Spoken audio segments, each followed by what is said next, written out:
아버지, 이게 대체 무슨 짓이에요? 밤마다 함께 있으면서 뭘 하신 겁니까? 그 여자가 아버지를 이용한 거예요. 너희는 모른다. 그 밤들이 무엇이었는지. 6개월 전 그 집에 한 여자가 들어왔다. 밤 11시가 넘으면 그 집엔 늘 같은 불이 켜졌다. 2층 끝 서재. 집안의 다른 불은 모두 꺼진 뒤에도 그 방만은 새벽까지 환했다. 담벼락 너머에서 보면 창문에 비친 실루엣이 하나 더 늘어나는 밤도 있었다. 그 집엔 75의 회장과 며칠 전부터 들어온 가정부 한 명이 살고 있었다. 가족은 없었다. 운전기사는 해가 지기 전에 돌아갔고 집은 밤이 되면 그 둘만 남았다. 처음엔 그저 일이었다. 청소, 식사 준비, 그리고 집 관리. 하지만 어느 날 밤 가정부는 자신의 방으로 올라가지 않았다. 대신 2층 복도를 지나 불이 켜진 서재 앞에 섰다. 문은 닫혀 있었고 안에선 인기척이 났다. 잠시 후 문이 열렸고 그녀는 아무 말 없이 안으로 들어갔다. 안에선 회장이 혼자 앉아 사진 한 장을 들여다보고 있었다. 그는 그녀를 보고도 놀라지 않았다. 그저 옆자리를 가리켰다. 앉으시오. 그녀는 앉았다. 두 사람 사이엔 말이 없었다. 그 침묵이 얼마나 이어졌는지, 왜 이어졌는지는 아무도 몰랐다. 그날 이후였다. 밤마다 그 방의 불은 더 늦게 꺼졌고 가끔은 아침까지 켜져 있었다. 식탁엔 2개의 컵이 나란히 놓인 날이 늘어났다. 새벽이면 주방에서 뭔가 끓는 냄새가 났고 싱크대엔 설명하기 애매한 흔적들이 남았다. 그녀는 그의 옷을 정리하다 무심코 어깨에 손을 얹었고 그는 잠시 멈춰섰다. 아침 식사 때 그녀가 죽을 떠먹이려 하자 그는 그녀의 손목 근처를 가만히 잡고 천천히 입을 벌렸다. 그 순간을 본 사람이 있다면 어떻게 해석했을지 알 수 없다. 며칠 뒤 회장의 아들이 새벽에 집을 찾았다. 그는 차에서 내리지 않고 집을 올려다봤다. 2층 서재에 불이 켜져 있었고 창문 너머로 두 사람의 그림자가 보였다. 그는 한참을 그렇게 지켜보다가 아무 말 없이 돌아갔다. 그날 이후 전화가 오기 시작했다. 요즘 집에 누가 있죠? 아버지 곁에 있는 그 사람 대체 누구예요? 밤마다 뭘 하시는 겁니까? 하지만 아무도 그 방 안에서 무슨 일이 있었는지는 몰랐다. 두 사람이 무슨 대화를 나눴는지, 왜 밤마다 함께 있어야 했는지, 그 시간이 무엇을 의미했는지. 다만 회장이 쓰러졌던 날, 그 방의 불은 그날도 켜져 있었다. 그리고 그를 발견한 건 가정부였다. 그녀는 그를 안고 울었고 구급차가 올 때까지 그의 손을 놓지 않았다. 며칠 뒤 서류 한 장이 공개됐다. 전 재산 위임서. 수탁자 이름은 자식도 가족도 아닌 그 가정부였다. 금액은 수십억. 이유는 적혀 있지 않았다. 가족들은 발칵 뒤집혔다. 아버지가 정신이 온전하셨나? 그 여자가 뭘 한 겁니까? 밤마다 함께 있었다는 게 이런 뜻이었어요? 하지만 가정부는 아무 말도 하지 않았다. 그저 조용히 그의 곁을 지켰다. 병원 침대 옆에 앉아 그가 깨어날 때까지. 그리고 그제서야 사람들은 묻기 시작했다. 밤마다 불이 켜졌던 그 방에서 대체 무슨 일이 있었던 걸까? 75 노인과 가정부 사이에 무슨 일이 있길래 그는 모든 것을 그녀에게 맡긴 걸까? 답은 그들만 알고 있었다. 그리고 그 답은 당신이 생각하는 것과는 조금 다를지도 모른다. 이 채널에서는 이런 이야기들을 계속 전합니다. 지금 구독해 두셔도 괜찮습니다. 그 일자리는 처음부터 이상했다. 면접장에 들어서는 순간부터 뭔가 석연치 않은 느낌이 들었지만 나는 외면하려 했다. 남편을 먼저 보내고 3년째 혼자 살아가는 내게 월 500만 원이라는 급여는 거절하기엔 너무 큰 금액이었다. 그것도 청소와 식사 보조만 하면 된다는 조건에서. 주 업무는 집 관리입니다. 청소, 식사 준비, 그리고 면접관인 40대 중반의 수행기사가 잠시 말을 멈췄다. 그의 눈빛이 묘하게 흔들렸다. 회장님 곁에 있어드리는 것. 곁에 있어드린다. 그게 정확히 무슨 의미일까? 나는 묻지 않았다. 물으면 안 될 것 같았다. 그는 계속 말했다. 주인분은 은퇴하신 대기업 회장님이십니다. 올해 75이시고요. 가족은 따로 살고 계시고 혼자 계십니다. 차는 도심 한복판 고급 주택가에 멈췄다. 대문을 열고 들어서는 순간 나는 알았다. 이 집엔 사람이 살고 있지만 생활은 이미 오래전에 멈춰 있었다는 걸. 정원은 깔끔하게 정돈되어 있었지만 생기가 없었다. 화분의 꽃들은 시들어가고 있었고 잔디는 너무 완벽하게 깎여 있어서 오히려 인공적으로 느껴졌다. 현관문을 열고 들어섰다. 거실은 넓었다. 하지만 그 넓은 공간의 가구는 최소한이었다. 소파 하나, 테이블 하나, 그리고 벽에 걸린 시계 하나. 마치 누군가 일부러 모든 걸 치워버린 것처럼. 아니면 처음부터 채우지 않았던 것처럼. 거실 한가운데 단 하나의 소파 위에 그가 있었다. 75이라는 나이가 무색할 정도로 자세가 고닫고 은발이 단정하게 빗어져 있었다. 깔끔한 흰 셔츠를 입고 있었지만 그 셔츠가 어딘가 헐렁해 보였다. 최근에 많이 야윈 것 같았다. 손목이 가늘었고 광대뼈가 두드러져 보였다. 그는 천천히 고개를 들어 나를 봤다. 그리고 한참을, 정말 한참을 나를 응시했다. 마치 내가 누군지 파악하려는 듯, 아니면 나를 기억하려는 듯. 그의 눈빛엔 뭔가 깊은 외로움이 서려 있었다. 동시에 나를 간절히 붙잡고 싶어 하는 듯한 절박함도 느껴졌다. 회장님, 새로 오실 정혜 씨입니다. 수행기사가 공손하게 말했다. 정혜 씨. 그의 목소리는 낮고 차분했지만 묘하게 내 이름이 그의 입에서 나올 때 가슴이 조였다. 왜 그랬는지는 모르겠다. 그저 그의 목소리가, 그의 시선이 뭔가 간절해 보였다. 잘 부탁하오. 나는 고개를 숙여 인사했다. 잘 부탁드립니다, 회장님. 수행기사가 집 안을 안내했다. 주방은 넓고 깨끗했지만 냉장고는 거의 비어 있었다. 거실 옆 작은 방은 손님방이라고 했지만 먼지 하나 없이 깨끗한 걸 보니 아무도 사용하지 않는 것 같았다. 2층으로 올라가자 복도 끝에 서재가 보였다. 문이 살짝 열려 있었고 안은 어두웠다. 저기가 회장님 서재입니다. 회장님은 보통 저녁 이후에 서재에 계십니다. 수행기사가 말했다. 밤늦게까지 불이 켜져 있어도 놀라지 마세요. 회장님은 잠을 잘 못 주무십니다. 여기가 정혜 씨 방입니다. 서재 맞은편 방문을 열었다. 작지만 깨끗한 방이었다. 창문 너머로 회장의 서재가 보였다. 나는 그 배치가 묘하게 느껴졌다. 마치 누군가 일부러 서재를 볼 수 있는 위치에 방을 배정한 것 같았다. 그리고 수행기사가 조심스럽게 말을 이었다. 너무 많은 걸 물어보려 하지 마세요.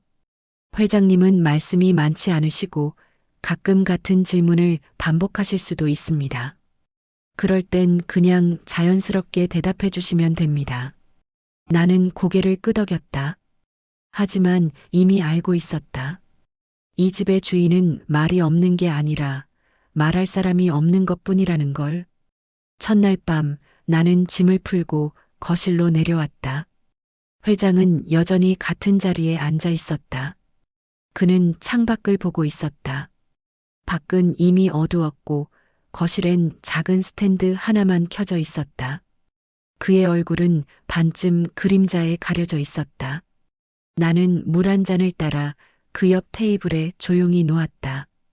그 순간 그가 고개를 돌렸고 우리의 시선이 마주쳤다. 숨이 멎는 것 같았다. 그의 눈빛엔 무언가 말하고 싶은 게 가득한 것 같았다. 하지만 그는 입을 열지 않았다. 그저 나를 바라봤다. 그 시선이 너무 오래 이어져서 나는 불편함을 느끼면서도 시선을 돌릴 수 없었다. 고맙소. 그의 목소리가 낮게 떨렸다. 나는 아무 대답도 하지 못하고 고개만 숙였다. 하지만 돌아서려는 순간 그가 다시 말했다. 정혜 씨. 나는 멈춰섰다. 네, 회장님. 오래 계실 건가요? 그 질문이 왜 그렇게 간절하게 들렸는지 모르겠다. 마치 대답을 간절히 기다리는 사람처럼. 계약은 1년입니다. 그렇군요. 그는 안도하는 듯 한숨을 쉬었다. 다행이요. 정말 다행이요. 나는 그 말의 무게를 이해할 수 없었다. 하지만 뭔가 그의 목소리에서 절박함이 느껴졌다. 마치 오래 기다렸던 무언가를 드디어 얻은 사람처럼. 방으로 돌아오는 길 나는 계단 중간에서 멈춰섰다. 창문 너머로 서재의 불빛이 보였다. 그 안에 그가 홀로 앉아 있는 모습이 희미하게 비쳤다. 그는 책상 앞에 앉아 무언가를 보고 있었다. 사진 같았다. 그는 그 사진을 쓰다듬고 있었다. 남편을 잃고 3년 동안 혼자 살아온 나는 알았다. 저 불빛은 단순히 잠들지 못하는 밤의 증거가 아니라 어둠이 두려워 불을 켜두는 사람의 외로움이라는 걸. 나도 그랬으니까. 남편이 죽고 첫 1년 동안 나는 밤마다 모든 불을 켜두고 잠들었다. 어둠 속에 혼자 남겨지는 게 두려워서. 나는 한참을 그 불빛을 바라봤다. 그리고 알 수 없는 연민이 가슴 한쪽을 채워왔다. 이상했다. 나는 이 사람을 오늘 처음 만났는데 왜 이렇게 마음이 아픈지. 그날 밤 나는 잠을 이룰 수 없었다.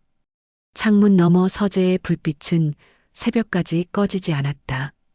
그는 늘 같은 자리에 앉아 있었다.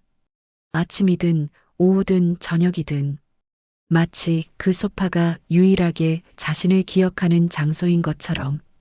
나는 그의 일상을 조심스럽게 관찰했다.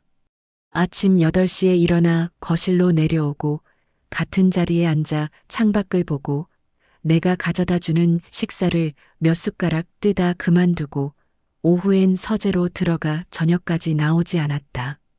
정확히 같은 패턴. 매일. 변화 없이. 사흘째 되던 날 나는 그가 뭔가 이상하다는 걸 깨달았다. 오늘이 며칠이요? 그가 아침 식사를 준비하는 내게 물었다. 11월 15일입니다, 회장님. 그는 고개를 끄덕이고 다시 창밖을 봤다. 나는 아침 식사를 준비했다. 간단한 죽과 반찬 몇 가지. 그는 몇 숟가락 떠먹다가 그만뒀다. 점심 무렵 거실을 청소하는데 그가 또 물었다. 오늘이 며칠이요? 나는 잠시 멈칫했다. 아까 분명 말씀드렸는데. 11월 15일입니다, 회장님. 그렇군요. 그는 아무렇지도 않게 고개를 끄덕였다. 마치 처음 듣는 정보처럼. 저녁이 되자 그는 세 번째로 같은 질문을 했다. 오늘이 며칠이요? 이번엔 나는 달력을 가져다 그 앞에 놓으며 대답했다. 오늘은 11월 15일입니다. 여기 보세요, 회장님. 그는 달력을 한참 바라보다가 천천히 고개를 끄덕였다. 그렇군요. 고맙소. 목소리엔 감정이 없었다. 놀람도 당황함도 슬픔도 없었다. 마치 날씨를 묻듯 자연스럽게 물었고 날씨를 전해 들은 것처럼 자연스럽게 받아들였다. 그리고 그게 더 이상했다. 다음 날도 똑같았다. 오늘이 며칠이요? 하루에 3번, 4번. 그리고 며칠이 지나자 다른 질문들도 추가됐다. 당신 이름이 뭐였소? 지금 몇 시요? 오늘 날씨가 어떻소? 처음엔 귀가 어두운 줄 알았다. 그래서 조금 더 크게 말했다. 그 다음엔 그냥 외로워서 말을 걸고 싶은 거라고 생각했다. 그래서 더 친절하게 대답하려 노력했다. 하지만 일주일쯤 지났을 때 나는 확신했다. 이건 단순한 건망증이 아니라는 걸. 그날 저녁 나는 인터넷을 뒤졌다. 같은 질문 반복, 기억력 감퇴, 노인 증상, 알츠하이머 초기 증상. 검색 결과는 모두 같은 방향을 가리켰다. 하지만 나는 확신할 수 없었다. 아니, 확신하고 싶지 않았다. 그날 밤 나는 수행 기사에게 전화를 걸었다. 회장님 상태가 괜찮으신 겁니까? 같은 질문을 계속 반복하시고 제 이름도 자꾸 까먹으시는 것 같은데요. 전화 너머로 잠시 침묵이 흘렀다. 나는 그 침묵이 무엇을 의미하는지 알았다. 정희 씨, 그의 목소리가 조심스러웠다.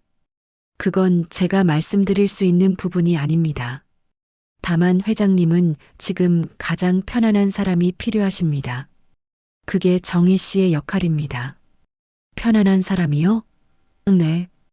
회장님을 다그치지 않고 매번 똑같은 질문에도 친절하게 대답해 줄 수 있는 사람. 회장님 곁에 있어 줄 수 있는 사람. 전화를 끊고 나서 나는 한참을 멍하니 앉아 있었다. 편안한 사람. 그게 무슨 의미일까? 그리고 왜 나여야 할까? 나는 그저 돈이 필요해서 이 일을 시작했을 뿐인데. 하지만 동시에 나는 이해할 수 있었다.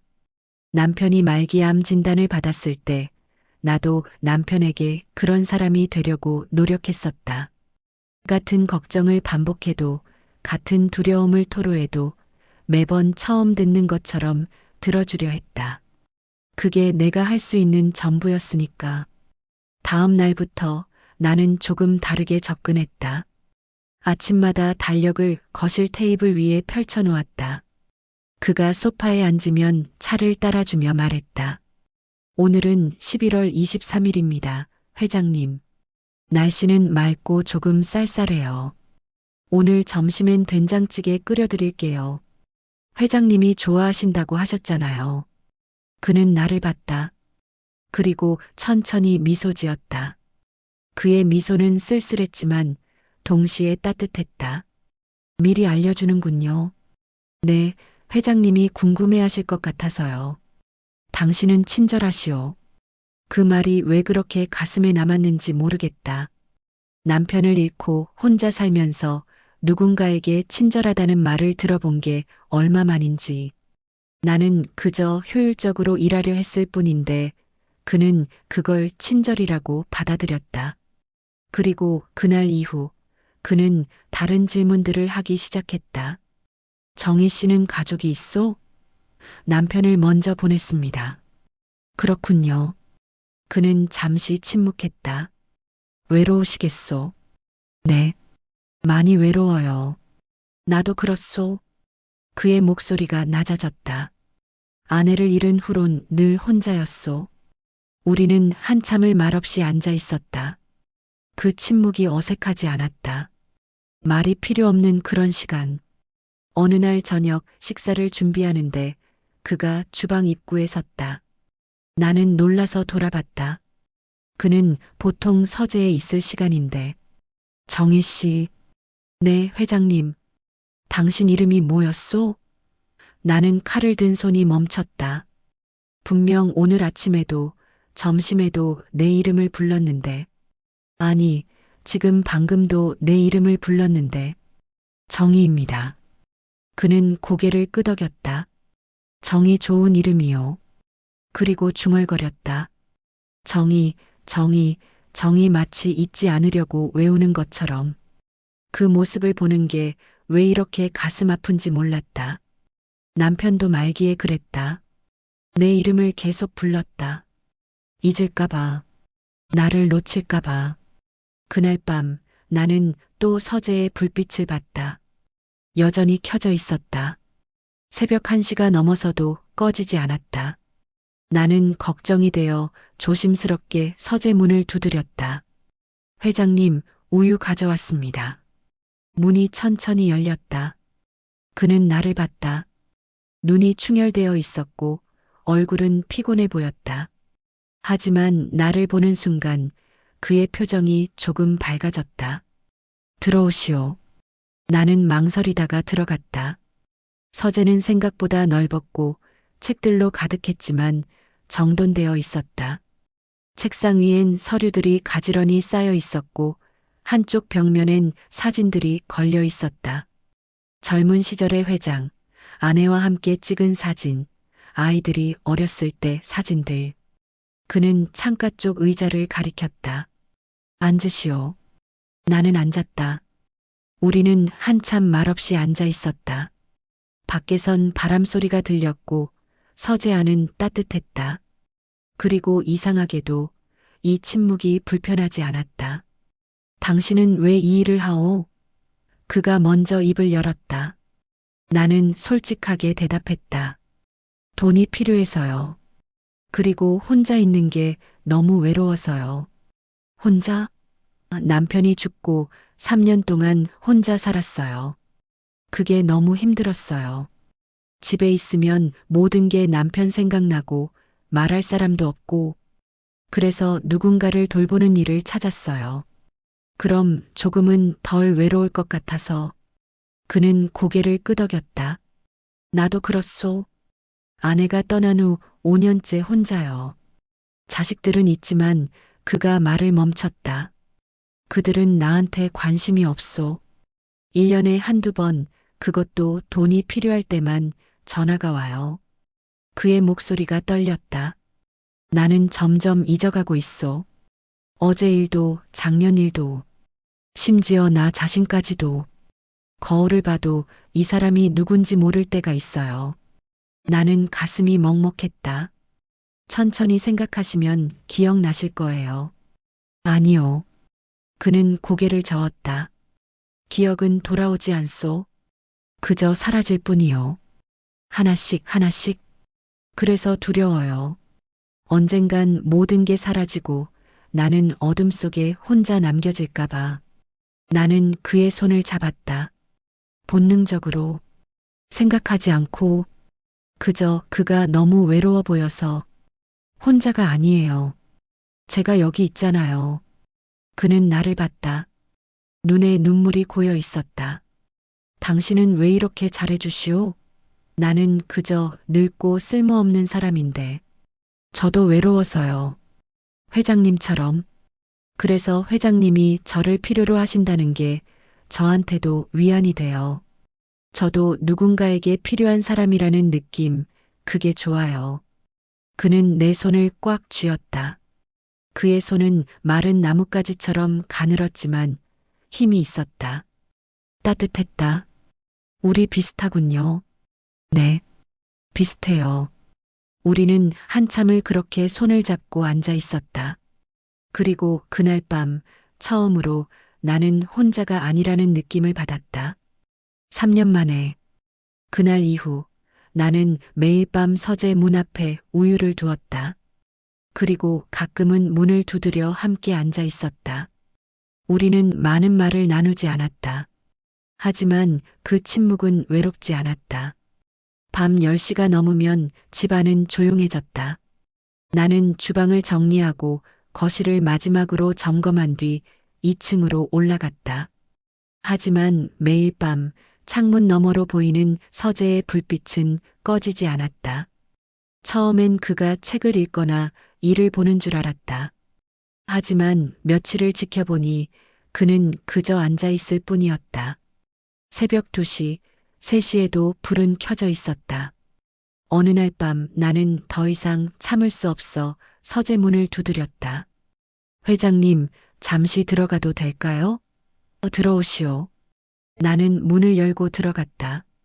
그는 책상 앞에 앉아 사진첩을 펼쳐놓고 있었다. 오래된 사진첩이었다. 가죽 표지가 낡아 있었고 사진들은 색이 발해 있었다. 잠이 안 오시나 봐요. 어둠이 무서워요. 그가 솔직하게 말했다. 불을 끄면 아무것도 보이지 않소.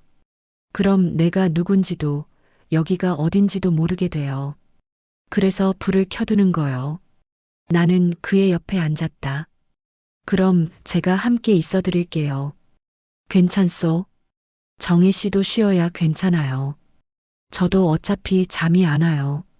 그건 거짓말이 아니었다. 나도 요즘 잠을 잘 못 잤다. 남편이 죽고 처음 1년처럼 다시 불안이 돌아온 것 같았다. 혼자 잠들기가 두려웠다. 그래서 회장의 서재 불빛을 보며 위안을 얻었다. 저 불빛이 켜져 있으면 나도 혼자가 아닌 것 같았다. 우리는 나란히 앉아 사진첩을 봤다. 젊은 시절의 회장 사진. 정장을 입고 자신감 넘치는 표정으로 서 있는 모습. 아내와 함께 찍은 사진. 두 사람 모두 행복해 보였다. 아이들이 어렸을 때 사진. 회장이 아이를 안고 웃고 있는 모습.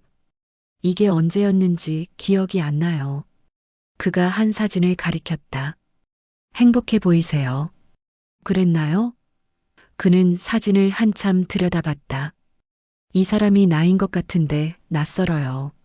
마치 다른 사람 같아요. 기억은 없어도 감정은 남아있을 거예요. 감정? 그는 고개를 갸웃했다. 네. 이 사진을 보면 기분이 어떠세요? 그는 잠시 생각하다가 대답했다. 따뜻해요. 뭔가 가슴이 따뜻해져요. 왜 그런지는 모르겠지만 그게 행복의 기억이에요. 비록 구체적인 기억은 없어도 그때의 감정은 남아있는 거예요. 그는 나를 봤다. 당신은 어떻게 이런 걸 아시오? 남편이 말기암이었어요. 마지막 몇 달은 많은 걸 잊어갔어요. 저를 잊을 때도 있었어요. 하지만 제 손을 잡으면 편안해했어요. 저를 기억하진 못해도 저와 함께였던 시간의 감정은 기억하는 것 같았어요. 그는 고개를 끄덕였다. 그리고 조심스럽게 내 손에 자신의 손을 가까이 가져갔다. 마치 허락을 구하듯. 나는 그의 손을 잡았다. 정희 씨, 당신 손이 차갑소. 요즘 추워져서요. 그렇군요. 그는 내 손을 두 손으로 감쌌다. 오랜만에 사람의 온기를 느끼는 것 같소. 나도 그랬다. 남편이 죽고 3년 동안 누군가의 손을 잡아본 적이 없었다. 그리고 지금 이 노인의 손에서 느껴지는 온기가 왠지 그립고 편안했다. 남편의 손처럼. 아니, 그보다 더 간절한 느낌이었다. 우리는 한참을 그렇게 손을 잡고 앉아 있었다. 사진첩은 더 이상 넘기지 않았다. 그저 서로의 온기를 느끼며 앉아 있었다. 그날 밤 회장이 피곤한 듯 눈을 감았다. 조금만 이러고 있어도 되겠소? 나는 조금 놀랐지만 대답했다. 네. 편히 쉬세요, 회장님. 그는 그대로 눈을 감고 있었다. 그의 호흡이 점점 느려졌다. 잠이 드는 것 같았다. 나는 움직이지 않았다. 그가 깨어날까봐.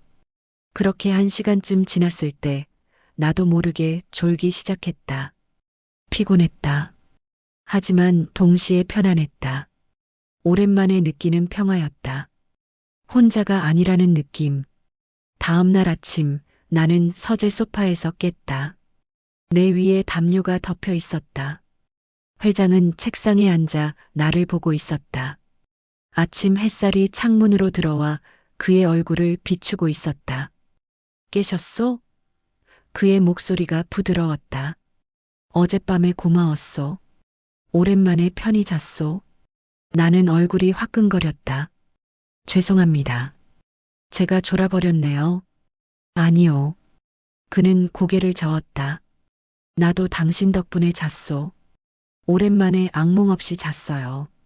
악몽을 자주 꾸세요? 매일 밤요. 그의 목소리가 낮아졌다. 어둠 속에서 길을 잃는 꿈, 아무도 나를 알아보지 못하는 꿈. 내가 사라지는 꿈. 그런 꿈들이 무서워서 잠들지 못하는 거요. 나는 가슴이 아팠다. 앞으로도 제가 함께 있어 드릴게요. 그럼 무섭지 않으실 거예요. 정말 그래 줄 수 있소? 네. 제게도 필요한 시간이에요. 저도 혼자 있기 싫거든요. 그날 이후 밤마다 서재에 불이 켜졌을 때 그 안엔 우리 둘이 있었다. 함께 앉아 때로는 손을 잡고 때로는 아무 말 없이 그저 곁에 있었다.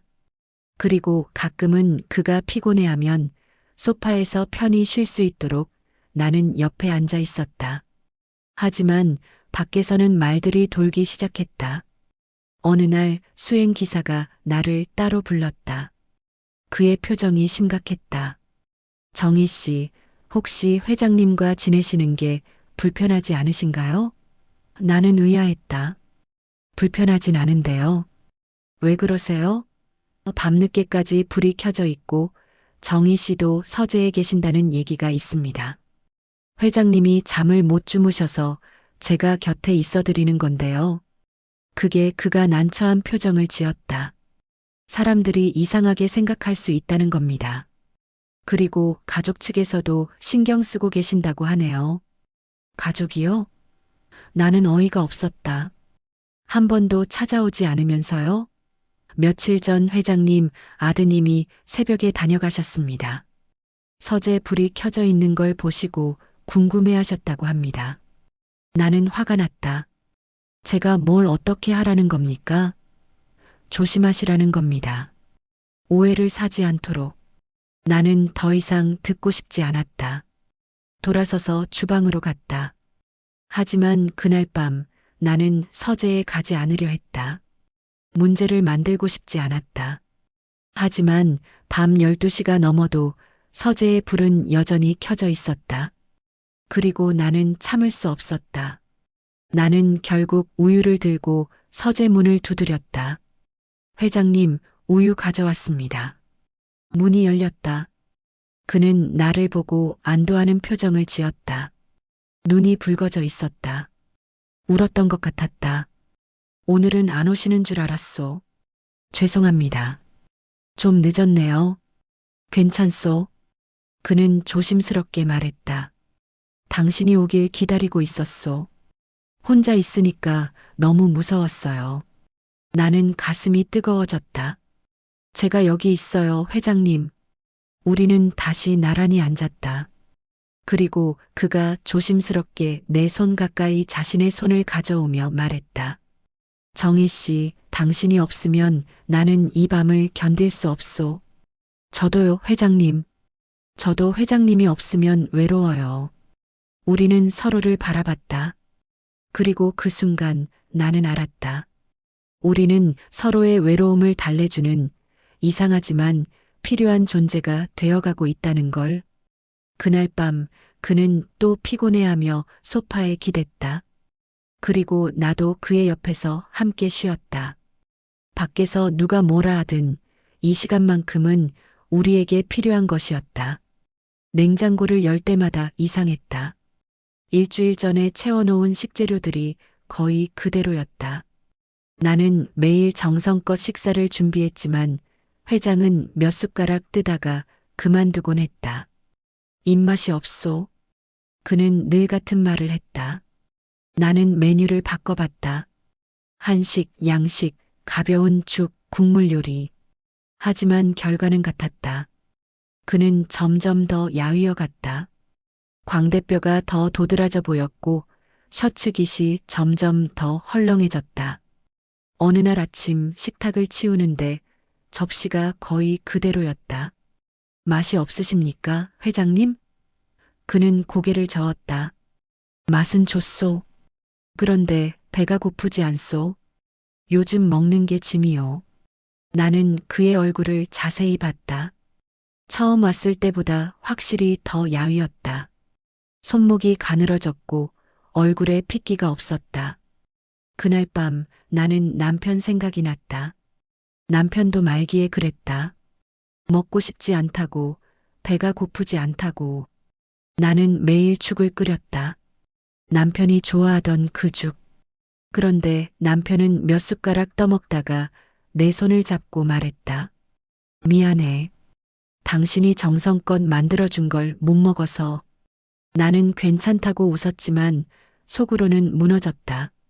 내가 할 수 있는 게 아무것도 없다는 무력감. 그저 지켜보는 것밖에. 다음 날 새벽 나는 일찍 일어나 죽을 끓였다. 남편에게 해주던 그 죽. 불린 쌀을 오래오래 끓이고 참기름을 한 방울 떨어뜨려 고소한 향이 나게 만들었다. 애호박을 아주 잘게 썰어 넣고 국물이 걸쭉하게 될 때까지 끓였다. 작은 그릇에 담아 서재 문 앞에 두고 돌아섰다. 괜히 마주치고 싶지 않았다. 부담을 주고 싶지 않았다. 1시간쯤 지나 서재 문 앞을 지나갈 때 그릇이 없어져 있었다. 나는 가슴이 두근거렸다. 혹시 드셨을까? 점심때 주방으로 내려갔을 때 싱크대에 깨끗이 씻긴 그릇이 놓여 있었다. 그리고 그 옆에 작은 쪽지. 고맙소. 오랜만에 배가 불렀소. 나는 그 쪽지를 한참 들여다봤다. 남편이 세상을 떠나고 3년 동안 누군가를 위해 음식을 만들고 그것을 고마워하는 사람을 다시 만나다니. 이상하게 눈물이 났다. 그날 이후 나는 매일 새벽죽을 끓였다. 서재 문 앞에 두고 돌아섰다. 아침이 되면 빈 그릇과 함께 작은 쪽지가 놓여 있었다. 오늘 죽은 더 맛있었소. 당신 덕분에 아침이 기다려지요. 정혜 씨의 손맛이 그립소. 매일 다른 메시지였지만 모두 따뜻했다. 나는 그 쪽지들을 모아두기 시작했다. 왜인지는 모르겠지만 버릴 수가 없었다. 마치 남편이 남긴 편지처럼 이 쪽지들도 소중했다. 한 달쯤 지났을 때 그가 처음으로 식탁에서 죽을 청했다. 나는 아침 준비를 하고 있었고 그가 부엌으로 들어왔다. 평소엔 거실에만 있었는데 처음이었다. 정혜 씨. 네, 회장님? 오늘 아침은 여기서 함께 먹어도 되겠소? 나는 놀라서 그를 봤다. 네. 아, 네. 물론이죠. 나는 두 그릇에 죽을 담아 식탁에 놓았다. 그가 앉았고 나도 맞은편에 앉았다. 이상했다. 같은 테이블에 마주 앉아 밥을 먹는다는 게 매번 문 앞에 두고 가시니 미안해서요. 그가 말했다. 정혜 씨도 드셔야 하는데 혼자 드시게 해서. 나는 웃으며 대답했다. 저는 나중에 먹으려고요. 회장님이 드시는 게 먼저니까. 아니요. 함께 드시오. 그의 목소리가 단호했다. 혼자 먹으면 맛이 없소. 당신이 옆에 있어야 밥맛이 나요. 그 말에 나는 가슴이 뭉클했다. 남편도 그랬다. 혼자 먹기 싫다고, 내가 옆에 앉아 있어야 밥맛이 난다고. 우리는 죽을 먹었다. 그는 천천히 하지만 완전히 비웠다. 나는 그가 그릇을 비우는 걸 보며 미소 지었다. 다 드셨네요. 당신이 만들어주니 맛있소. 그가 말했다. 그리고 잠시 망설이다가 덧붙였다. 오랜만에 누군가와 함께 밥을 먹었소. 좋군요. 나도 그랬다. 3년 만에 누군가와 마주 앉아 밥을 먹었다. 대화가 많지 않아도 그저 누군가 건너편에 앉아 있다는 것만으로도 달랐다. 그날 이후 우리는 매일 아침을 함께 먹기 시작했다. 그는 예전보다 훨씬 많이 먹었고 가끔 중간중간 나를 봤다. 정혜 씨도 천천히 드시오. 오늘 죽이 특히 맛있소. 당신 덕분에 아침이 행복하오. 그의 말은 짧았지만 따뜻했다. 그리고 어느 날 그가 물었다. 정희 씨는 왜 나한테 이렇게 잘해주시오?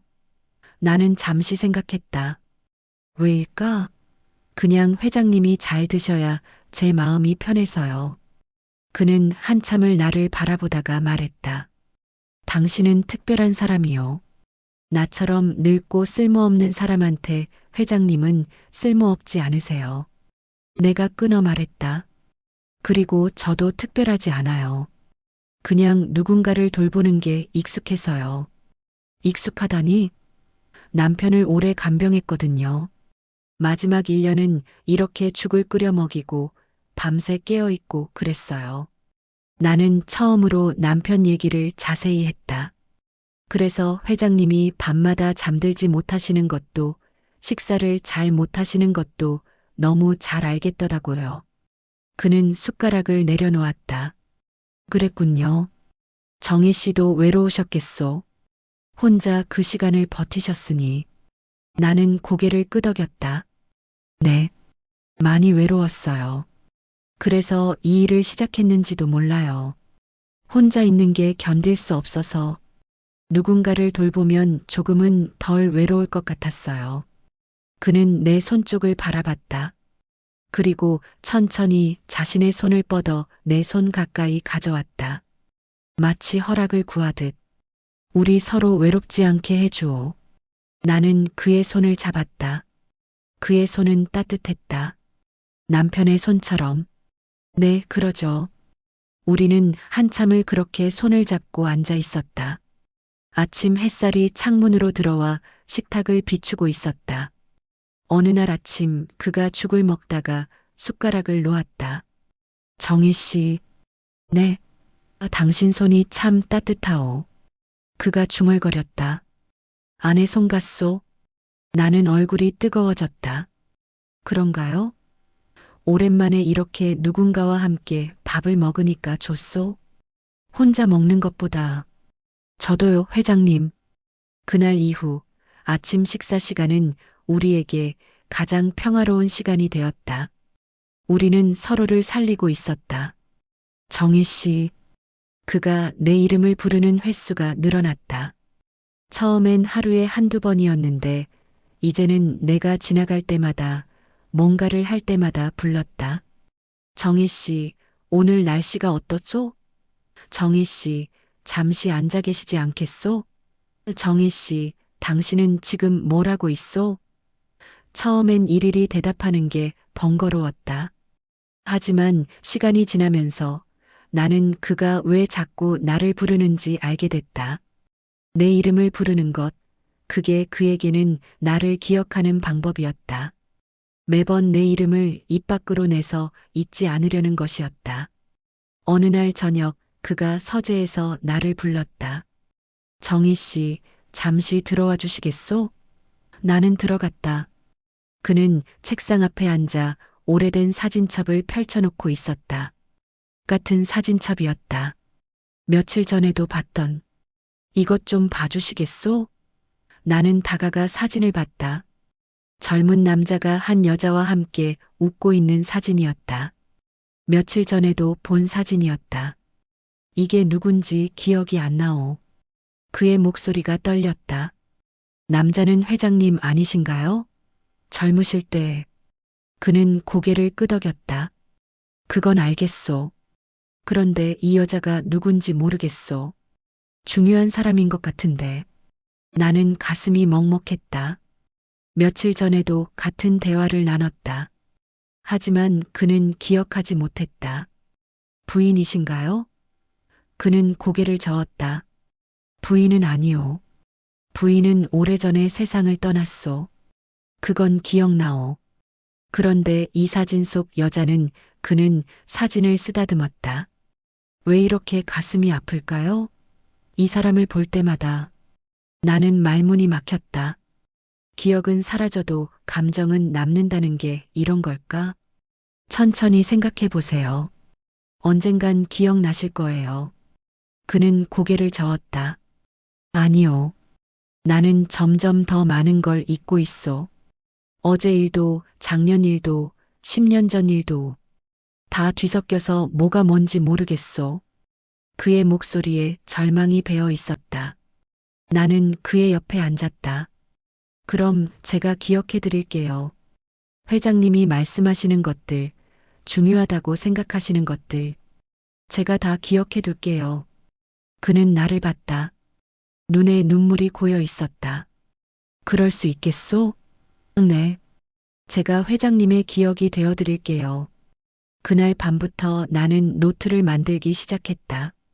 회장이 하는 말들, 중요해 보이는 기억들, 반복해서 찾는 것들을 적어두었다.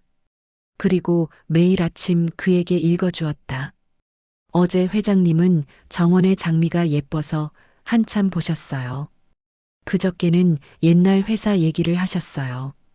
첫 사업이 잘 됐을 때가 제일 행복하셨다고. 지난주엔 아드님 어렸을 때 얘기를 하셨어요. 축구를 좋아했다고. 그는 내가 읽어주는 걸 듣고 고개를 끄덕였다. 내가 그랬소? 기억이 잘 안 나는데 당신이 그렇다면 그런 거겠지. 나는 그가 나를 믿는다는 게 뭉클했다. 자신의 기억보다 내 말을 더 믿는다는 게. 어느 날 그가 또 사진첩을 펼쳐놓고 같은 여자 사진을 보고 있었다. 정희 씨, 이 여자가 누군지 알아냈소? 나는 노트를 펼쳤다. 지난번에 그가 했던 말을 적어뒀었다. 회장님이 그러셨어요. 첫사랑인 것 같다고. 이 사진을 볼 때마다 가슴이 뛴다고. 그는 고개를 끄덕였다. 맞소. 첫사랑 그게 누군지는 모르겠지만 분명히 첫사랑이요. 이 느낌은 잊을 수가 없소. 기억은 사라져도 감정은 남나 봐요. 그런가요? 그는 나를 봤다. 정희 씨, 당신은 내 기억이 사라진 후에도 내 곁에 있어 줄 건가요? 네. 있을게요. 왜? 회장님이 저를 필요로 하시니까요. 그리고 저도 회장님을 필요로 하니까요. 그는 조심스럽게 내 손을 잡았다. 당신이 없으면 나는 완전히 길을 잃을 것 같소. 어둠 속에서. 그럼 제가 회장님의 길이 되어 드릴게요. 어둠 속에서 빛이 되어 드릴게요. 그날 밤 우리는 오랫동안 함께 앉아 있었다. 그는 사진첩을 넘기며 이런저런 얘기를 했다. 대부분 같은 얘기의 반복이었지만 나는 지루하지 않았다. 이 사진은 언제 찍은 거죠? 회사 창립 20주년 때라고 하셨어요. 회장님. 아, 그랬구나. 그때가 행복했나? 네, 가장 행복한 시기였다고 하셨어요. 그랬구나. 같은 대화를 하루에도 수십 번 반복했다. 하지만 매번 그는 처음 듣는 것처럼 반응했다. 그리고 나는 매번 처음 말하는 것처럼 대답했다. 남편이 아플 때도 그랬다. 같은 얘기를 수십 번 들었지만 그게 그와 나눌 수 있는 마지막 대화일지 모른다는 생각에 매번 귀 기울여 들었다. 정희 씨는 나한테 왜 이렇게 잘해주시오? 그가 물었다. 나는 솔직하게 대답했다. 외로워서요. 저도 회장님처럼 혼자거든요. 그래서 회장님이 저를 필요로 하신다는 게 저한테도 위안이 돼요. 우리 비슷하군요. 네, 비슷해요. 둘 다 외롭고, 네, 둘 다 누군가가 필요하고, 그래서 우리가 함께 있는 게 아닐까요? 그는 내 손을 꽉 쥐었다. 고맙소, 정희 씨. 당신을 만난 게 내 인생의 마지막 행운이요. 나는 눈물이 날 것 같았지만 참았다. 대신 웃으며 말했다. 저도요, 회장님. 회장님을 만난 게 제 외로움을 견딜 수 있게 해줬어요. 그날 밤 우리는 새벽까지 함께 있었다. 서재의 불빛 아래서 우리는 각자의 외로움을 나눴다. 그리고 그 외로움이 조금씩 옅어지는 걸 느꼈다. 혼자가 아니라는 것, 누군가 곁에 있다는 것, 그것만으로도 충분했다. 어느 날 그가 내 이름을 부르다가 말을 멈췄다. 정희, 정희. 그는 중얼거며 내 얼굴을 한참 들여다봤다. 당신이 정희 씨 맞소? 네, 정희예요. 다행이요. 지금은 기억나오. 하지만 가끔 당신 얼굴이 흐려질 때가 있어. 그럴 때가 제일 무서워요. 나는 그의 손을 잡았다. 괜찮아요. 제가 여기 있어요. 회장님이 저를 잊어도 저는 여기 있을 거예요. 그는 눈물을 흘렸다. 고맙소. 정말 고맙소. 우리는 한참을 그렇게 손을 잡고 있었다. 그리고 나는 다짐했다. 그가 나를 잊어도 나는 그를 잊지 않겠다고. 그가 어둠 속에서 길을 잃어도 나는 그의 곁에 있겠다고. 아버지가 요즘 이상하다던데요? 낯선 목소리가 현관에서 들렸다. 나는 2층에서 내려가다가 멈췄다. 거실에 30대 후반쯤 되어 보이는 남자가 서 있었다. 양복 차림에 서류 가방을 든 회장의 아들이었다. 나는 계단 위에서 숨을 죽였다. 누가 이상하다고 했소? 회장이 소파에서 일어나며 물었다. 수행 기사한테 들었어요. 요즘 밤낮 없이 어떤 여자를 찾으신다던데. 그게 누구예요? 아들의 목소리에 의심이 가득했다. 정혜 씨 말이요. 여기서 일하는 분이요. 일하는 분? 아들이 비웃었다. 아버지, 지금 정신이 온전하신 거예요? 가정부한테 왜 이렇게 집착하세요? 밤마다 서재에서 뭘 하시는지 아세요? 동네에서 다 수군거려요. 나는 가슴이 철렁했다. 수군거리게 놔두시오. 내 인생이요. 아버지 인생이면 다예요? 우리 체면은요? 어머니 돌아가신 지 얼마나 됐다고 벌써 다른 여자를 입 조심하시오. 회장의 목소리가 처음으로 높아졌다. 정혜 씨는 그런 사람이 아니요. 그분은 나를 사람답게 대해주는 유일한 사람이요. 사람답게 대해준다고요? 아들이 목소리를 높였다. 아버지, 그 여자가 뭘 노리는지 모르세요? 재산이에요, 재산. 아버지 정신이 흐려진 틈을 타서 재산? 회장이 웃었다. 내가 재산 얘기를 하는구나. 그럼 넌 나한테 왜 오는 거냐? 1년에 한두 번, 그것도 돈 필요할 때만. 그게 효도냐? 그건 나는 외롭다. 늙어서 아파서 기억도 사라져가는데 아무도 곁에 없다. 그런데 정희 씨는 여기 있어줬다. 밤마다 내가 두려워할 때, 내가 길을 잃을 때 곁에 있어줬다. 그게 뭐가 잘못이냐? 나는 더 이상 들을 수 없었다. 조용히 2층으로 올라가 내 방으로 들어갔다. 가슴이 답답했다. 나는 정말 재산을 노리는 여자로 보이는 걸까? 며칠 뒤 딸도 찾아왔다. 40대 초반의 단정한 여자였다. 그녀는 나를 보자마자 차갑게 말했다. 정희 씨죠? 저는 회장님 딸입니다. 잠깐 얘기 좀 할 수 있을까요? 우리는 주방에서 마주 앉았다. 그녀는 단도직입적으로 말했다. 아버지한테서 떨어져 주셨으면 해요. 무슨 말씀이신지 모르는 척하지 마세요. 그녀의 목소리가 날카로웠다. 아버지가 당신한테 의지하고 계시다는 거 다 알아요. 근데 그게 자연스러운 게 아니잖아요. 가정부가 왜 밤마다 아버지 곁에 있어요? 왜 함께 식사를 해요? 선을 넘으신 거예요. 나는 화가 났다. 저는 제 일을 하고 있을 뿐입니다. 회장님이 혼자 계시니까, 외로워하시니까 곁에 있어 드리는 거예요. 그게 문제예요. 그녀가 소리쳤다. 우리가 있는데 왜 당신이 그 역할을 해요? 당신은 고용인이에요. 가족이 아니라고요. 그럼 가족은 뭘 하셨어요? 내가 반박했다. 회장님이 밤마다 잠 못 이루시는 거 아세요? 식사를 거의 안 하신다는 거 아세요? 제가 오기 전에 얼마나 야위셨는지 아세요? 그녀는 말문이 막혔다. 그건 우리도 바빠서요? 나는 쓴웃음을 지었다. 부모님이 아프고 외로워하시는데 바쁘다는 게 이유가 되나요? 당신이 우리 가족 사정에 대해 뭘 알아요? 아무것도 몰라요. 하지만 한 가지는 알아요. 회장님은 지금 무너지고 계세요. 혼자서. 그리고 아무도 그걸 신경 쓰지 않는다는 걸. 그녀는 입술을 깨물었다. 그리고 더 차갑게 말했다. 당신이 아무리 잘해줘도 소용없어요. 결국 당신은 남이에요. 그리고 만약 아버지 재산에 손이라도 대려고 한다면 재산? 나는 웃었다. 제가 언제 재산 얘기를 했나요?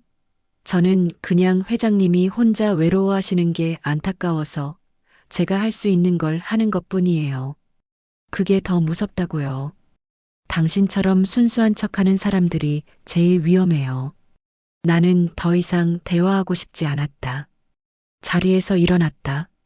믿고 싶은 대로 믿으세요. 저는 제가 해야 할 일을 할 테니까. 그날 이후 나는 의도적으로 거리를 두기 시작했다. 아침 죽은 여전히 끓였지만 식탁에 함께 앉지 않았다. 서재에 우유를 두는 것도 멈췄다. 회장이 부르면 대답했지만 먼저 말을 걸지 않았다. 그는 금방 눈치챘다. 정희 씨, 내가 뭘 잘못했소?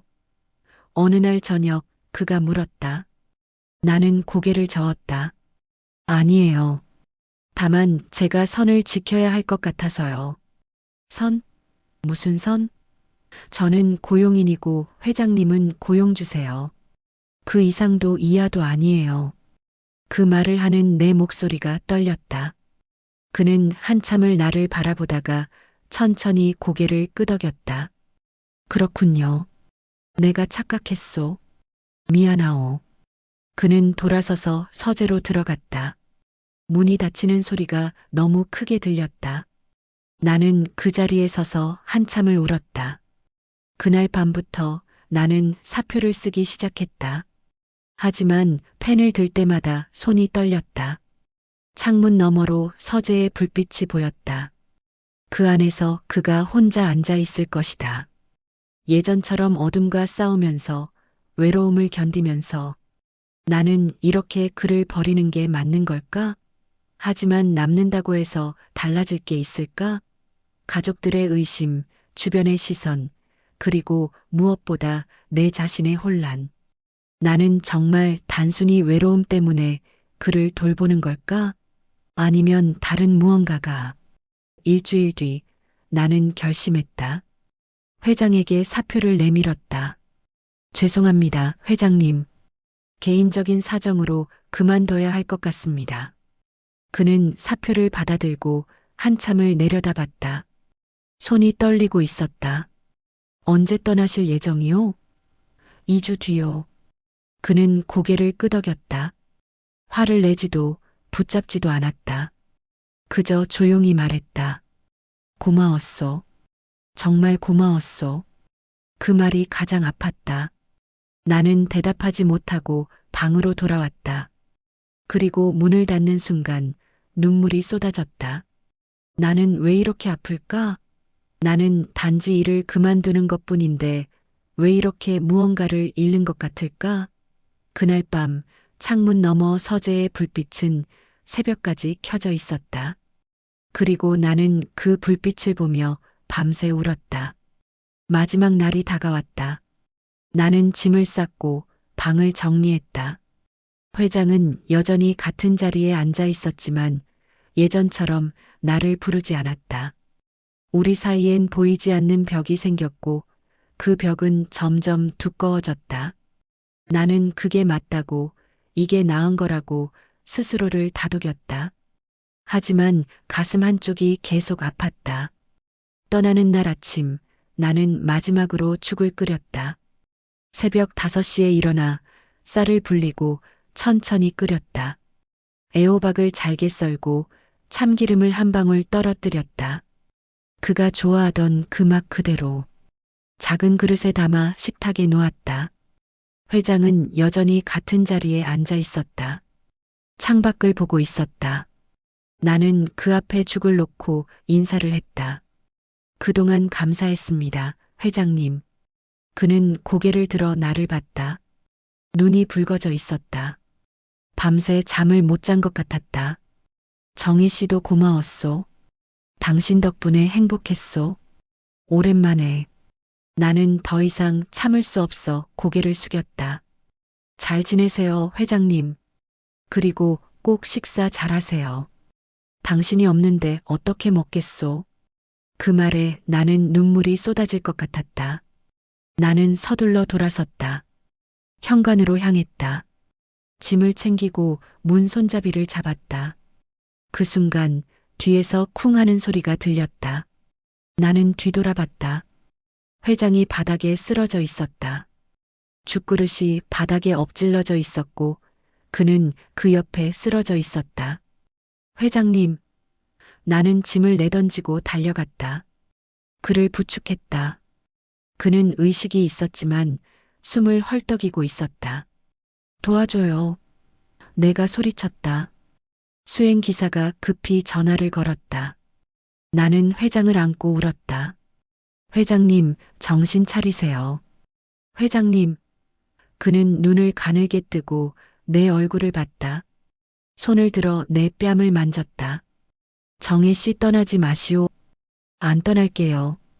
그러니까 정신 차리세요. 약속하시오. 약속해요. 약속할게요. 제가 여기 있을게요. 그러니까 제발 구급차가 도착했다. 구급대원들이 회장을 들것에 옮겼다. 나는 그의 손을 놓지 않았다. 구급차에 함께 탔다. 병원까지 가는 내내 나는 그의 손을 잡고 기도했다. 제발 괜찮으시길. 제발. 병원 응급실에서 의사가 나왔다.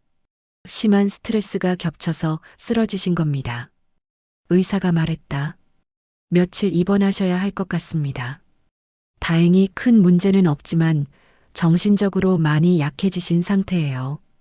계속 이러시면 위험할 수 있습니다. 나는 안도했지만 동시에 죄책감이 밀려왔다. 내가 거리를 둔 게, 떠나려고 한 게 이렇게 만든 걸까? 내가 그를 이렇게 만든 걸까? 병실에서 그가 깨어났을 때 나는 침대 옆에 앉아 있었다. 정희 씨 아직 여기 있어? 네. 어디도 안 가요. 하지만 그만둔다고 그만 안 둬요. 나는 그의 손을 꽉 잡았다. 제가 잘못 생각했어요. 회장님 곁을 떠날 수 없어요. 회장님이 필요하시니까. 그리고 저도 회장님이 필요하니까. 그는 눈물을 흘렸다. 고맙소, 정말 고맙소. 우리는 한참을 그렇게 손을 잡고 있었다. 그리고 그날 수행기사가 나를 복도로 불렀다. 정희 씨, 이거 회장님이 전해달라고 하셨습니다. 그는 큰 봉투 하나를 건넸다. 나는 봉투를 받아들고 의아해했다. 이게 뭔가요? 열어보세요. 나는 봉투를 열었다. 안에는 서류 한 장이 들어 있었다. 제목을 보는 순간 나는 숨이 멎는 것 같았다. 전 재산 위임서. 이게 뭐예요? 회장님이 작성하신 겁니다. 정희 씨한테 전 재산 관리를 맡기신다고. 왜요? 가족들이 있는데 봉투 안에 편지가 더 있을 겁니다. 나는 서류 아래 접힌 종이를 펼쳤다. 회장의 손글씨였다. 떨리는 글씨였지만 정성스럽게 쓴 것 같았다. 정희 씨, 이 편지를 읽을 때쯤이면 당신은 이미 떠나려 했을 것이요. 하지만 나는 당신이 돌아올 거라는 걸 알았소. 왜냐하면 우리는 서로가 필요한 사람들이니까. 내게 남은 시간이 많지 않소. 6개월 전 나는 경도 알츠하이머 진단을 받았소. 기억은 점점 사라지고 판단력도 흐려질 것이요. 언젠가는 당신마저 잊어버릴지도 모르오. 하지만 그 전에 나는 결정을 내려야 했소. 내 재산을 누구에게 맡길 것인가? 가족에게? 그들은 나를 오래전에 버렸소. 1년에 한두 번, 그것도 돈이 필요할 때만 찾아오는 사람들. 그들에게 내 삶의 마지막을 맡길 수 없었소. 하지만 당신은 달랐소. 당신은 낯선 사람이었지만 진심으로 나를 걱정해줬소. 내가 밤마다 어둠과 싸울 때 곁에 있어줬소. 내가 먹지 못할 때 죽을 끓여줬소. 내가 잊어버릴 때 기억해줬소. 당신이 왜 나를 돌봐줬는지 아오. 돈 때문이 아니라는 것도 외로움 때문이라는 것도 우리는 비슷했소. 둘 다 혼자였고 둘 다 누군가가 필요했소. 그래서 서로를 선택했소. 이제 나는 마지막 선택을 하려 하오. 내 재산을, 내 삶을, 내 마지막 시간을 당신에게 맡기려 하오. 가족이 아닌 진심으로 나를 생각하는 사람에게. 부담 갖지 마시오. 변호사가 모든 걸 처리할 것이오. 당신은 그저 내 곁에 있어 주시오. 내가 당신을 기억하든 잊어버리든 그저 곁에 있어 주시오. 그것만으로도 충분하오. 편지를 읽는 내내 눈물이 멈추지 않았다. 나는 봉투를 다시 확인했다. 서류 아래 또 다른 종이가 있었다. 병원 진단서, 경도 알츠하이머병, 점진적 기억상실 예상, 2, 3년 내 중증도로 진행 가능성. 날짜는 6개월 전이었다. 내가 이 집에 오기 전이었다. 그제야 모든 것이 설명됐다. 같은 질문을 반복하던 이유, 사진 속 사람을 기억하지 못하던 이유, 어둠을 두려워하던 이유, 나에게만 집착하듯 의지하던 이유. 그는 알고 있었다. 자신이 점점 잊어간다는 걸, 언젠가는 모든 게 사라진다는 걸. 그래서 누군가가 필요했던 것이다. 자신의 마지막을 함께 해줄 사람이. 나는 손이 떨렸다. 이 무거운 신뢰를, 이 간절한 부탁을 내가 받을 자격이 있을까? 나는 병실로 돌아갔다. 그는 침대에 누워 천장을 보고 있었다. 회장님, 그가 고개를 돌렸다. 다 봤소? 네. 왜 말씀을 안 하셨어요? 알츠하이머라는 걸. 말한들 달라질 게 있었겠소? 그가 쓸쓸하게 웃었다. 당신은 더 부담스러워했을 테고, 나는 더 외로웠을 테고. 하지만 정희 씨, 그가 내 손을 잡았다. 당신이 여기 있었던 몇 달이 내 인생의 마지막 행복한 시간이었소. 누군가 나를 필요로 해주고, 내가 누군가를 필요로 할 수 있었던, 누군가 내 이름을 불러주고, 내가 누군가의 이름을 부를 수 있었던, 그걸로 충분하오. 전 재산을 왜 저한테, 내게 남은 시간 동안 당신이 곁에 있어주길 바라오. 그의 목소리가 떨렸다.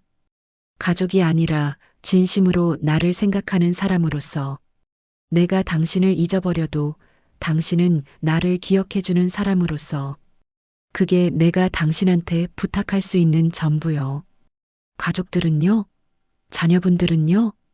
가족은 그가 쓰게 웃었다. 이미 오래전에 떠났소. 내 재산만 기다리고 있을 뿐 나라는 사람엔 관심이 없소. 하지만 당신은 달랐소. 낯선 사람이었지만 진심으로 나를 걱정해줬소. 내가 아플 때 곁에 있어줬소. 내가 외로울 때 손을 잡아줬소. 나는 눈물을 참을 수 없었다. 저는 그냥 외로워서 그랬어요. 저도 혼자여서 회장님이 필요해서 그걸 아오. 그가 내 손을 꽉 쥐었다. 그래서 더 고마운 거요. 당신은 의무가 아니라 마음으로 나를 돌봐줬소. 그게 가장 귀한 거요. 우리는 한참을 말없이 손을 잡고 있었다. 그리고 나는 결심했다. 알겠습니다, 회장님. 제가 곁에 있을게요. 회장님이 저를 기억하시든 안 하시든 제가 곁에서 지킬게요. 끝까지. 그는 눈물을 흘리며 미소 지었다. 고맙소, 정희 씨. 정말 고맙소. 하지만 이건 시작일 뿐이었다. 진짜 문제는 이제부터였다. 회장이 퇴원하던 날 그의 자녀들이 모두 모였다. 아들과 딸 그리고 그들의 배우자까지. 거실은 긴장감으로 가득했다. 변호사도 함께 있었다. 나는 부엌에 있었지만 거실에서 들리는 목소리가 다 들렸다. 아버지, 이게 무슨 일이에요? 아들이 서류를 들고 소리쳤다. 그의 목소리가 떨리고 있었다. 전 재산을 가정부한테 넘기신다고요? 정신이 온전하신 거예요? 정신은 온전하다. 회장이 차갑게 말했다. 그래서 이 결정을 내렸다. 왜요? 우린 가족이에요. 피를 나눈 자식들이고요. 딸이 외쳤다. 그녀의 목소리에 울음이 섞여 있었다. 가족? 회장이 비웃었다. 1년에 몇 번이나 나를 찾아왔느냐? 돈이 필요할 때 외엔 전화 한 통 없었다. 그게 가족이냐? 바빴어요. 우리도 살아야 하니까. 회사도 있고 애들도 키워야 하고 내가 쓰러진 줄 알았느냐? 회장의 목소리가 높아졌다. 거실이 조용해졌다. 일주일 전에 쓰러져서 병원에 입원했다. 누가 옆에 있었는지 아느냐? 정희 씨였다. 너희가 아니라. 침묵이 흘렀다. 아버지가 밤마다 잠 못 이루는 줄 알았느냐? 회장의 목소리가 떨렸다. 식사를 거의 안 하는 줄 알았느냐? 내가 알츠하이머 진단을 받은 줄 알았느냐? 알츠하이머? 딸이 놀라서 물었다. 아들도 얼굴이 창백해졌다. 6개월 전에 진단받았다. 경도 알츠하이머. 점점 더 심해질 것이다. 기억도, 판단력도, 나 자신도 사라질 것이다. 그런 얘길 왜 안 하셨어요? 말해서 뭐 하겠느냐? 회장이 쓸쓸하게 웃었다. 너희는 어차피 오지 않았을 테고, 와도 어쩔 줄 몰라 우왕좌왕했을 것이다. 그리고 결국엔 나를 어딘가에 보내버렸을 것이다. 그건 오해예요. 우리가 그럴 리 없잖아요. 그럴 리 없다고? 회장이 냉소했다. 너희는 이미 오래전부터 나를 버렸다. 내가 은퇴하고 힘이 없어지고 쓸모 없어지자 하나둘 떠났다. 명절에도 안 오고 생일에도 안 오고 그저 돈 필요할 때만 전화했다. 아들이 입을 열었다. 그래도 우린 자식이에요. 가족이에요. 그 여자는 남이잖아요. 그 여자라고 부르지 마라. 회장의 목소리가 얼음처럼 차가웠다. 정희 씨는 내게 가족보다 더 가족 같은 사람이다. 그 여자가 아버지를 이용한 거예요. 아들이 소리쳤다. 재산을 노리고 접근한 거라고요. 재산을 노린 건 누구냐? 회장의 목소리가 천둥처럼 울렸다. 정희 씨는 내가 죽을 때까지 곁에 있어 달라고 부탁했을 뿐이다. 돈을 달라고 한 적이 없다. 재산 얘기를 꺼낸 적도 없다. 하지만 너희는 만날 때마다 돈 얘기였다. 투자 손실 났다고, 사업이 어렵다고, 애들 학비가 부족하다고. 거실이 조용해졌다. 아무도 반박하지 못했다. 정희 씨를 알고 싶으냐? 회장이 계속 말했다. 밤마다 내가 혼자 어둠과 싸울 때 서재에 와서 곁에 앉아줬다. 내가 식사를 못할 때 새벽에 일어나 죽을 끓여줬다. 내가 같은 질문을 100번 해도 100번 다 친절하게 대답해줬다. 내가 이름을 잊어버려도 매일 내 이름을 불러줬다. 그의 목소리가 떨렸다. 이게 가족이 아니고 뭐냐? 피를 나눴다고 가족이냐? 함께 시간을 보내고 서로를 돌보고 서로를 기억하는 게 진짜 가족 아니냐? 나는 부엌에서 눈물을 흘렸다. 더 이상 참을 수 없었다. 나는 거실로 나갔다. 회장님, 됐어요. 모두가 나를 봤다. 아들과 딸은 복잡한 눈빛으로, 회장은 놀란 눈빛으로. 정희 씨, 제가 사퇴할게요. 나는 침착하게 말했다. 재산 위임도 거절하겠습니다. 그러니까 제발 가족끼리 싸우지 마세요. 안 돼. 회장이 소리쳤다. 당신이 없으면 나는 아드님과 따님이 있잖아요. 나는 그들을 봤다. 늦었지만 지금부터라도 아버지를 돌보세요. 제가 했던 것처럼. 딸이 고개를 숙였다. 눈물을 흘리고 있었다. 그녀가 떨리는 목소리로 말했다. 저는 아버지를 어떻게 돌봐야 하는지 몰라요. 무슨 말을 해야 하는지, 뭘 해드려야 하는지 배우면 돼요. 나는 부드럽게 말했다. 저도 처음엔 몰랐어요. 하지만 회장님 곁에 있으면서 조금씩 알게 됐어요. 어떤 음식을 좋아하시는지, 언제 외로워하시는지, 무엇이 필요하신지. 우리가 너무 늦은 거 아닐까요? 아들이 처음으로 조용한 목소리로 물었다. 늦지 않았어요. 나는 고개를 저었다. 회장님은 여러분을 기다리고 계세요. 지금이라도 돌아오길. 회장이 나를 봤다. 눈에 눈물이 가득했다. 정희 씨, 당신은 왜? 제가 원하는 건 회장님이 행복하신 거예요. 나는 웃으며 말했다. 가족과 함께 계시는 게 제일 행복하실 거예요. 아니요. 회장이 고개를 저었다. 당신이 없으면 나는 행복하지 않소. 그 순간 딸이 일어났다. 그녀는 아버지에게 다가갔다. 그리고 무릎을 꿇고 아버지 손을 잡았다. 죄송해요, 아버지. 그녀가 울먹였다. 제가 잘못했어요. 너무 바쁘다는 핑계로 저희 삶만 살았어요. 아버지가 얼마나 외로우셨는지, 얼마나 힘드셨는지 생각하지 못했어요. 아들도 일어났다. 그도 아버지에게 다가가 고개를 숙였다. 저도 죄송합니다. 돈 얘기만 하고 정작 아버지는 돌보지 않았어요. 이기적이었어요. 회장은 두 자녀를 바라봤다. 그리고 천천히 그들의 머리를 쓰다듬었다. 늦지 않았다. 지금이라도 돌아와줘서 고맙구나. 그들은 한참을 그렇게 안고 울었다. 나는 조용히 물러났다. 이건 가족의 시간이었다. 내가 있을 자리가 아니었다. 하지만 회장이 나를 불렀다. 정희 씨, 어디 가시오? 가족끼리 시간을 가지셔야죠. 당신도 가족이요.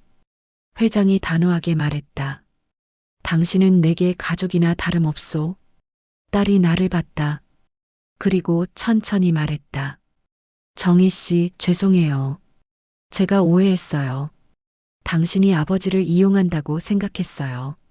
하지만 그녀가 눈물을 닦았다. 당신은 우리가 하지 못한 걸 해줬어요. 진심으로 아버지를 돌봐줬어요. 감사해요. 아들도 고개를 숙였다. 저도 죄송합니다. 그리고 부탁드립니다. 계속 아버지 곁에 있어 주세요. 우리가 할 수 없는 걸 당신이 해주세요. 나는 그들을 봤다.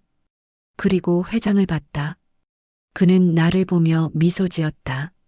정희 씨, 남아주시겠소? 나는 고개를 끄덕였다. 네. 있을게요, 회장님.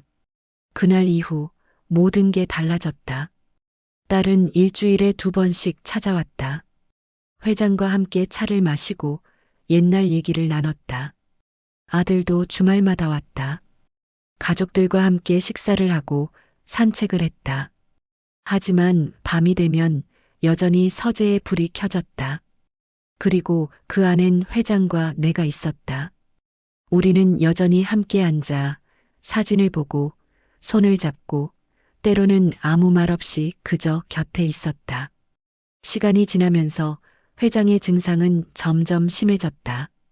어느 날은 나를 알아보고 어느 날은 낯선 사람처럼 봤다. 당신은 누구요? 그가 물었을 때 나는 더 이상 슬프지 않았다. 이미 예상했던 일이었으니까. 저는 정의예요. 회장님이 믿어도 되는 사람이에요. 그는 고개를 끄덕였다. 믿어도 되는 사람 좋군요. 그리고 잠시 후 다시 물었다. 정이 좋은 이름이요. 당신은 여기서 뭘 하는 사람이요? 회장님을 돌보는 사람이에요. 그렇군요. 고맙소. 우리는 같은 대화를 하루에도 수십 번 반복했다. 하지만 나는 지치지 않았다. 이게 그에게 유일하게 남은 안전함이라는 걸 알았으니까. 어느 날 저녁 그가 서재에서 나를 불렀다. 정희 씨, 잠시 여기 앉으시오. 나는 그의 옆에 앉았다. 그는 창밖을 보며 말했다. 내가 당신을 기억하지 못하는 날이 올 거요. 아니, 이미 왔는지도 모르겠소. 알고 있어요. 그래도 당신은 여기 있어 줄 거요? 나는 그의 손을 잡았다. 네. 여기 있을게요. 끝까지. 회장님이 저를 잊어도 저는 회장님을 기억할 거예요. 그리고 회장님 곁에 있을 거예요. 왜? 회장님이 저를 선택하셨으니까요. 그리고 저도 회장님을 선택했으니까요. 그는 눈물을 흘렸다. 고맙소, 정희 씨. 당신을 만난 게 내 인생 최고의 행운이었소. 나도 눈물이 났다. 저도요, 회장님. 회장님 덕분에 다시 살아갈 이유를 찾았어요. 혼자가 아니라는 걸, 누군가에게 필요한 사람이라는 걸 알게 됐어요. 우리는 한참을 손을 잡고 앉아 있었다. 밖에선 비가 내리기 시작했다. 빗소리가 창문을 두드렸다. 하지만 서재 안은 따뜻했다. 정혜 씨, 네, 회장님. 만약 내가 당신을 완전히 잊어버려도 당신은 내가 누군지 기억해 주시겠소? 네, 기억할게요. 회장님이 어떤 분이셨는지, 어떻게 웃으셨는지, 무엇을 좋아하셨는지, 제가 다 기억할게요. 그럼 나는 안심이요. 누군가 나를 기억해 줄 사람이 있으니. 그는 조심스럽게 내 쪽으로 기울었다. 나는 그를 편히 쉴 수 있게 해주었다. 우리는 그렇게 한참을 있었다. 그리고 그날 밤 그는 편안하게 잠들었다. 사람들은 아직도 말한다. 나를 재산을 노린 가정부라고, 75 노인을 유혹한 여자라고, 밤마다 함께 있으면서 수상한 짓을 했다고. 하지만 나는 안다.